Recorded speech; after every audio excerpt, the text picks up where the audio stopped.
आर्या को रहस्यों से प्यार था। उसे एक धूल भरी पुरानी किताब या फिर कोई फुसफुसाते हुए सुनाई गई लोक कथा दे दो और वह चली गई, अटकलों और रहस्य की दुनिया में खो गई। उसकी आंखों में एक चमक आ जाती थी, जैसे वह किसी गहरे रहस्य को सुलझाने के लिए तैयार हो।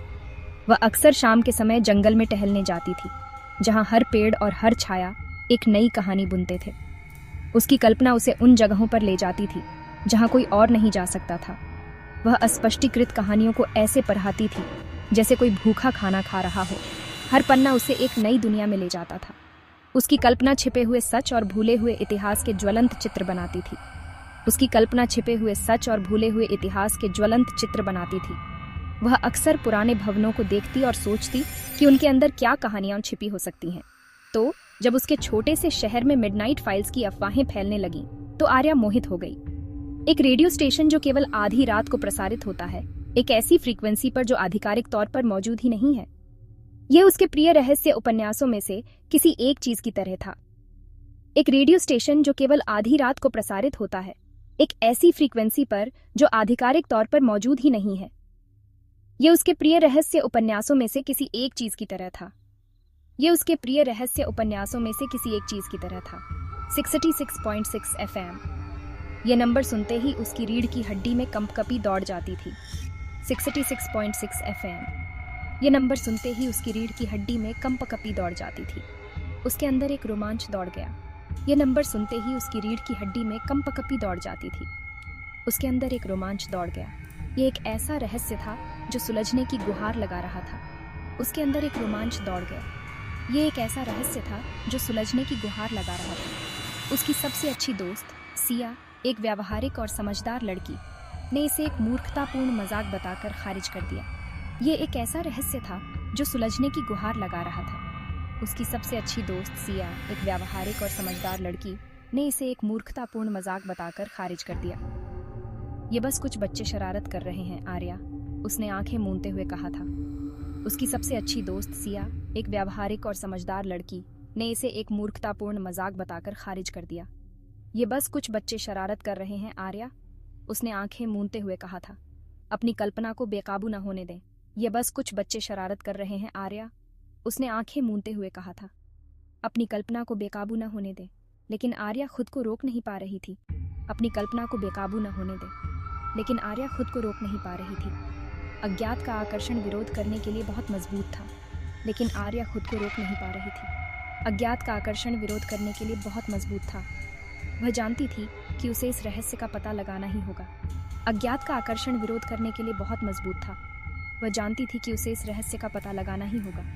और इस तरह आर्या ने अपने साहसिक यात्रा की शुरुआत की, एक ऐसी यात्रा जो उसे अज्ञात की गहराइयों में ले जाएगी। जैसे जैसे घड़ी आधी रात के करीब आ रही थी, आसमान में चांद अपनी पूरी चमक के साथ चमक रहा था। सड़कों पर सन्नाटा पसरा हुआ था और हर कोने में अंधेरा छाया हुआ था। हवा प्रत्याशा के साथ भारी होती जा रही थी। पेड़ हवा में झूम रहे थे और पत्तों की सरसराहट एक रहस्यमयी ध्वनि पैदा कर रही थी। आर्या अपने बिस्तर पर बैठी थी। उसके हाथों में एक रेडियो कसकर जकड़ा हुआ था। उसकी आंखों में एक अजीब सी चमक थी, जैसे वह किसी रहस्य को सुलझाने के लिए तैयार हो। सिया घंटों पहले घर जा चुकी थी। उसकी चेतावनियां आर्या के कानों में गूंज रही थी। यह खतरनाक है, सिया ने कहा था। तुम्हें यह नहीं करना चाहिए। लेकिन आज रात आर्या के दिल में डर के लिए कोई जगह नहीं थी। उसकी आंखों में एक दृढ़ निश्चय था और उसके मन में एक ही सवाल था, क्या वह इस चुनौती को पूरा कर पाएगी? इसकी जगह एक जलती हुई जिज्ञासा ने ले ली थी। वह जानना चाहती थी कि इस फ्रीक्वेंसी पर क्या है और क्यों लोग इससे डरते हैं। उसने रेडियो डायल पर नजर डाली। उसकी उंगलियां ट्यूनिंग नॉब पर मंडरा रही थीं। उसकी सांसें तेज हो गईं और उसके दिल की धड़कनें बढ़ गईं। 66.6 FM। ये वही फ्रीक्वेंसी थी जिसके बारे में उसने सुना था। एक रहस्यमयी फ्रीक्वेंसी जो अंधेरे और फुसफुसाहट में डूबी हुई है। एक फ्रीक्वेंसी जो अंधेरे और फुसफुसाहट में डूबी हुई है। रेडियो से स्थिर हिसिंग की आवाज आ रही थी, जैसे कोई छिपा हुआ संदेश भेज रहा हो। एक हिम्मत, एक चुनौती। आर्या ने खुद से वादा किया था कि वह इस रहस्य को सुलझाएगी, चाहे कुछ भी हो जाए। धीरे धीरे उसने नॉब घुमाया। उसके कमरे की खामोशी में स्थिर हिसिंग धीरे से बज रही थी। उसकी उंगलियां कांप रही थीं, लेकिन उसने हार नहीं मानी। हवा घनी होती गई एक अनदेखी ऊर्जा से भर गई। ऐसा लग रहा था जैसे कोई अदृश्य शक्ति उसे देख रही हो, उसकी हर हरकत पर नजर रख रही हो। आर्या ने गहरी सांस ली और रेडियो की आवाज को और तेज किया, ये जानने के लिए कि आगे क्या होगा। एक कड़क स्टैटिक का एक फटना। आर्या ने अपनी सांस रोक रखी थी। फिर एक आवाज धीमी और कर्कश स्थिर से होकर गुजरी। इसने परछाइयों और रहस्यों की बात की। इसका स्वर एक अस्थिर परिचितता से भरा हुआ था। आर्या की रीढ़ की हड्डी में कंपकपी दौड़ गई। यह कोई साधारण रेडियो स्टेशन नहीं था। आवाज ने एक कहानी सुनानी शुरू की। स्थानीय लोक कथाओं और फुसफुसाती अफवाहों से बुनी गई एक भयावह कहानी। इसने एक त्रासदी की बात की। एक आग ने दशकों पहले पुराने शहर के थिएटर को खा लिया था।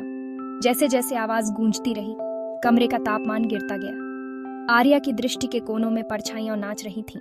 रेडियो पर आवाज आर्या के विचारों में अपना रास्ता बनाती हुई प्रतीत हो रही थी। इसने उसके बचपन के डर, लंबे समय से भूले हुए सपनों, उन रहस्यों के बारे में बताया जो उसने सोचा था कि उसने अपने दिल में दफन कर दिए हैं। ये ऐसा था जैसे आवाज उसे जानती हो, उसकी आत्मा के सबसे गहरे कोनों में देखती हो।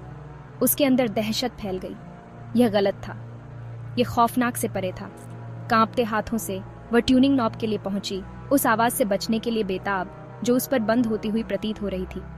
लेकिन जैसे ही उसने नॉब घुमाया, आवाज केवल तेज होती गई और अधिक आग्रही होती गई। तुम सच्चाई से नहीं छिप सकती आर्या, इसने फुसफुसाया। रेडियो कड़क गया और मर गया।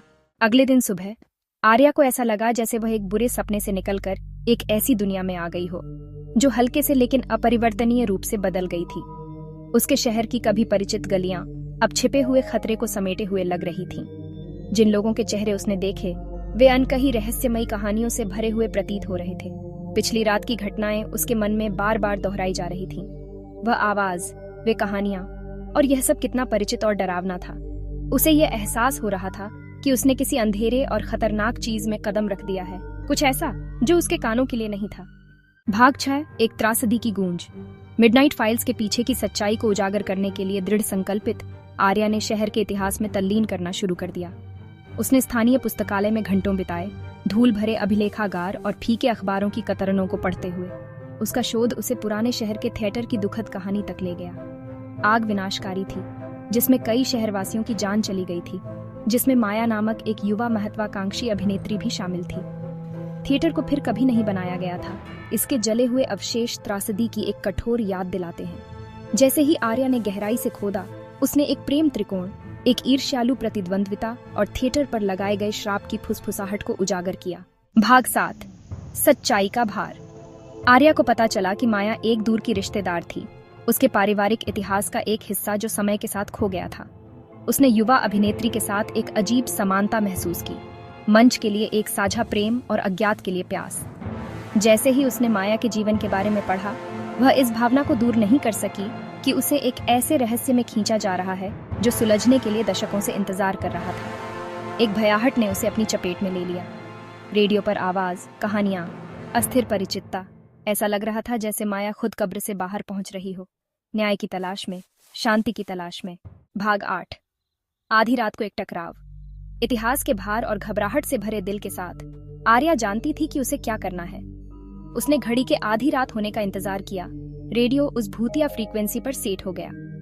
66.6 FM, अज्ञात का प्रवेश द्वार। स्थिर कड़क गया और आवाज वापस आ गई। तुमने मेरी कहानी उजागर कर दी है आर्या, इसने फुसफुसाया। ध्वनि शोकपूर्ण और एक शांत क्रोध से भरी हुई थी। क्या तुम मुझे शांति पाने में मदद करोगी? आर्या ने एक गहरी सांस ली।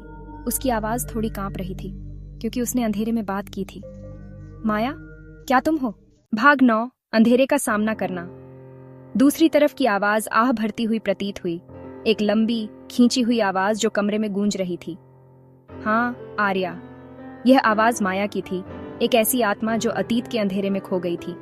मैं इतने लंबे समय से यहाँ फंसी हुई हूँ।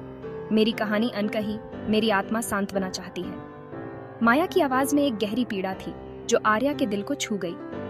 आर्या ने ध्यान से सुना, क्योंकि माया की आवाज दुख और आशा की एक किरण से भरी हुई थी, जैसे वह किसी गहरे रहस्य को उजागर करने वाली हो। उस भयावह रात के बारे में सच्चाई का खुलासा किया।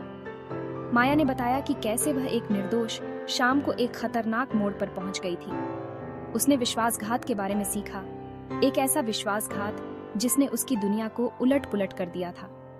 एक प्रेम त्रिकोण के गलत होने के बारे में, जहां भावनाएं और वफादारी दोनों ही टूट गए थे, और एक आग के बारे में जो कोई दुर्घटना नहीं थी। ये आग एक साजिश का हिस्सा थी, एक योजना जो माया की जिंदगी को तबाह करने के लिए बनाई गई थी। जैसे ही भोर हुई, आर्या को पता था कि उसे क्या करना है। वह अब माया की कहानी को दुनिया के सामने लाने के लिए प्रतिबद्ध थी। वह माया की आवाज बनेगी। वह उस सच्चाई को उजागर करेगी जिसे इतने लंबे समय से दबाया गया था। वह उसकी कहानी को उजागर करेगी। आर्या ने अपने नोट्स तैयार किए, हर विवरण को ध्यान से लिखा ताकि कोई भी पहलू छूट न जाए। वह अंधेरे का सामना करेगी और एयरवेव्स के भीतर फंसी आत्मा के लिए न्याय की मांग करेगी। आर्या जानती थी कि यह सफर आसान नहीं होगा, लेकिन उसने ठान लिया था कि वह माया की आत्मा को शांति दिलाएगी।